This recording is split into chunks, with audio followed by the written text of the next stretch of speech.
जब पूरे देश के 25 लाख बच्चों की भविष्य होती है, उस 25 लाख बच्चों के जो मां बाप है, मतलब 1 करोड़ जनता भारत के जिस चीज से अफेक्ट होते हैं, वो चीज क्या है मैं आपको दिखाता हूं। वो चीज है नीट का पेपर।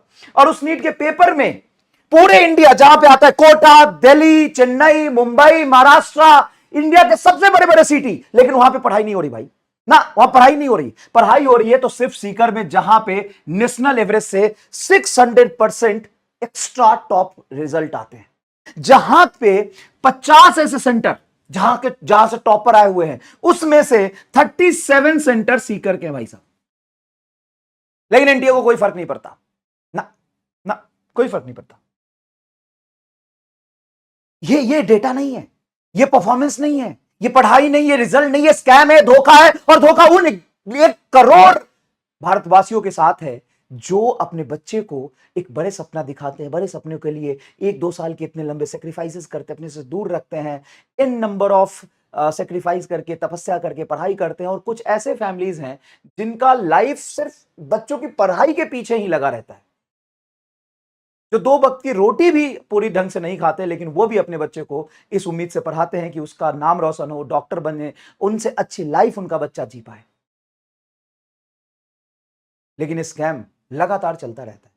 लास्ट ईयर भी, ये तो नीट 24 का रिजल्ट है, नीट 25 में भी सीकर से ही टॉपर है भाई साहब। हर साल सीकर ही क्यों? सीकर के आसपास के डिस्ट्रिक्ट और वही के सेंटर पे ही चिटिंग की न्यूज क्यों?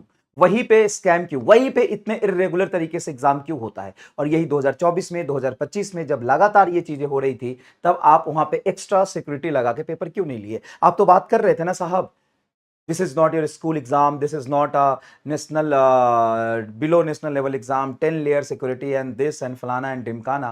तो ऐसी चीजें जो बार बार होता है, जहां पे सिर्फ 1 साल की बात नहीं है, continuously through out the session, through out the year on year basis पे ये चीजें आती है, तो आपको ये ध्यान देना चाहिए।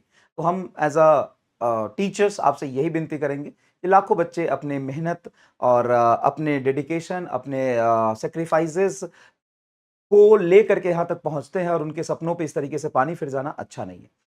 अब बात करते हैं कि आगे क्या होगा और आपको आगे क्या करना चाहिए। तो देखो, अभी तक जांच चल रही है, और एसओजी ने, जो राजस्थान पुलिस की टीम है, उन्होंने कुछ लोगों को अरेस्ट भी किया है। और अरेस्ट करने के साथ साथ काफी अच्छे स्केल पर जांच चल रही है। लास्ट ईयर जैसे 24 में सुप्रीम कोर्ट तक भी ये मामला गया था, लेकिन वहां पे भी कोई निष्कर्ष नहीं निकला।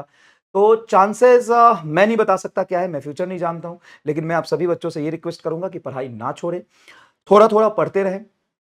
एग्जैक्टली पूरे इंडिया में रीनीट हो जाए ये तो नहीं पता, कितना लेवल पे इंपैक्ट हुए हैं बच्चे, कितने लेवल पे चीटिंग हुई है या क्या हुआ है, इसके आने के बाद ही पता चलेगा। लेकिन अभी तक आप थोड़े थोड़े पढ़ाई कर सकते हो, अपना समय खराब ना करें। साथ में कोई अपडेट आता है तो मैं जरूर आपको बताऊंगा, जो जेन्यून होगा, और जैसा भी जो भी अपडेट होगा मैं आप तक बता दूंगा। फिलहाल मुझे लगता है कि, मुझे क्या लगता है, मैं अपने ओपिनियन रख सकता हूं, जितने सेंटर्स पे ऐसी चीजें हुई हैं वहां पे तो री एग्जाम शायद होगा ही होगा, लेकिन पूरे इंडिया में होने के चांसेस मुझे बहुत कम लग रहे हैं। लेकिन एनटीए को और बाकी सिस्टम को, पूरे सिस्टम को सुधार की बहुत जरूरत है। ठीक है, धन्यवाद।